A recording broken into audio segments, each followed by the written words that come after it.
Hi, guys, and welcome to week 6. Yay, virtual high five to everybody. I'm so proud of all of you guys for making it here. So continue striving for excellence. So, all right, guys, this week we have our discussion and a narrative for our final presentation. So we'll talk about that here in just a few minutes so you guys can get that information first to help you with that assignment. So remember, with our discussions, you have your initial post that was due Wednesday, and then you have until Sunday to get that other post in. So basically, in week 6, we are looking at the world during and then kind of towards the end of the Cold War. So we're really looking at those ideas of capitalism and communism, and we're looking at how these events affected people, and then we're also looking at how it affected the environment and the technology that came out of this. And then we're also, looking at that colonial system and kind of decolonialism. And so we know that a lot of the conflict that we have seen in the world, I know with COVID-19, a lot of that seems to have calmed down. But, up until our pandemic this year, we've seen that much of the conflict that we have had in our worlds and that has impacted our life has its roots in that colonial process and just those people living under that system of oppression and slavery for so long. So, all right, guys, before we get started, just a few little housekeeping notes. So please go ahead and check your calendars and make a note of it. We will end class on Saturday in week 8. So, make sure that you've got that marked down because class will lock on Saturday, here in a couple weeks. And you just want to make sure that you plan accordingly so that you have your work submitted on time. Okay, guys? All right, so with this picture, I like this picture because it's a good look at the decolonial process and kind of our timeline for that. And once again, looking at this map of this part of the world, we see those areas that uh, really were hardest hit by that colonial process. Of course, here in America, Native Americans, and that includes from, the tip of the continent up in Canada way down to the bottom of the continent in South America. They're all different Native American groups, and they were really hit hard by the colonial process. In many ways, though, I would say, even as hard hit as those groups were by the colonial process, we still tend to, in the Cold War era, up in, we'll say, the past 70 years or so, these parts of the world are kind of been the main focus for everybody.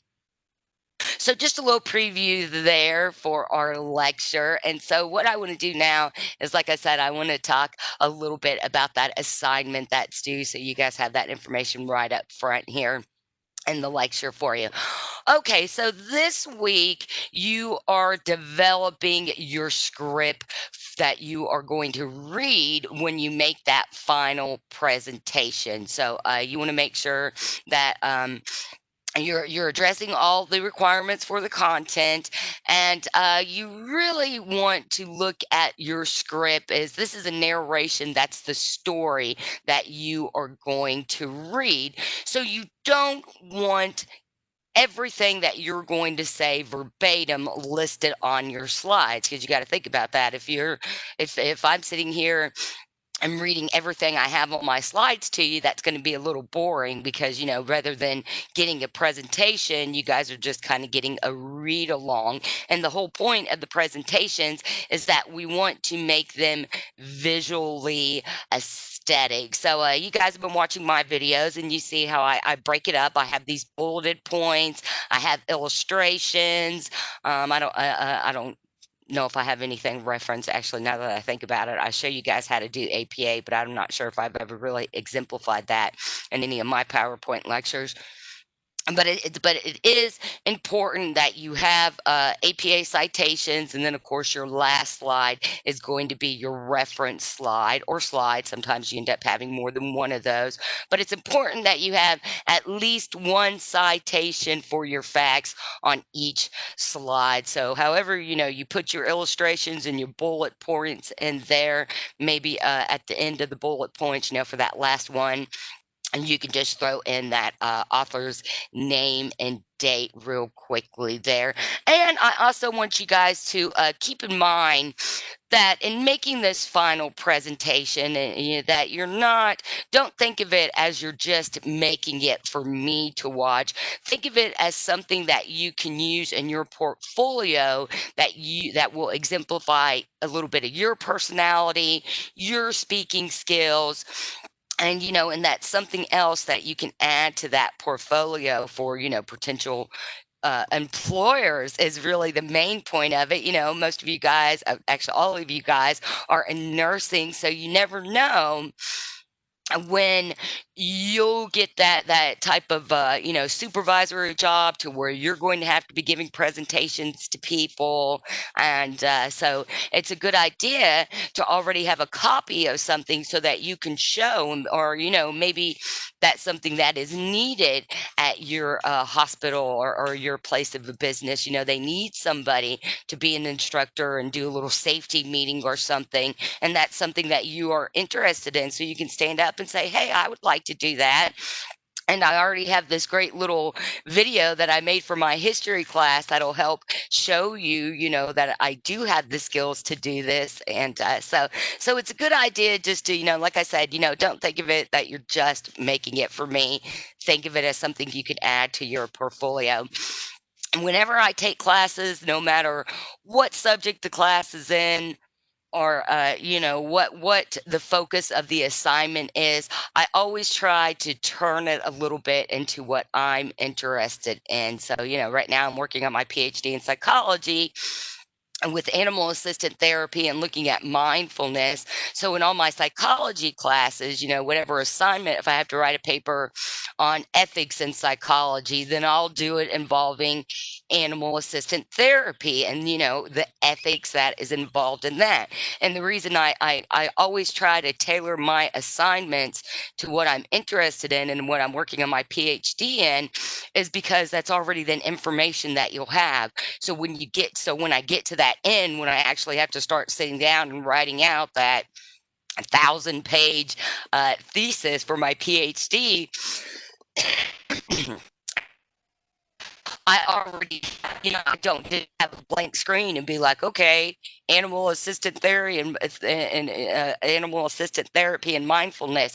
No, I already have this wealth of information and this wealth of sources for me to go back through and edit to help create that final document. So I hope that makes sense, guys. I think it kind of does. And so just this week, you're not turning in your PowerPoint. This week, you are just coming up with that script. So, think of it as a story. This is the story that you're presenting about this person. And so, and thinking about it as a story, that also then helps you when you go to have to record it to read it. So give me just a minute here. Let me back out of this, show you guys. It's super easy to record in PowerPoint. And the best advice and the best way I can show you how to do that is, you want to come up here to the search bar, and you see I type in record slideshow. Okay. And what I want to do now is go to the search. You see at the end there, it says more search results. Oh, wait, I can't. I typed it in wrong because I can't see it. Uh, there we go. That did it right this time. So, all right. So I'll go down to actually go to that get help and go to that first one.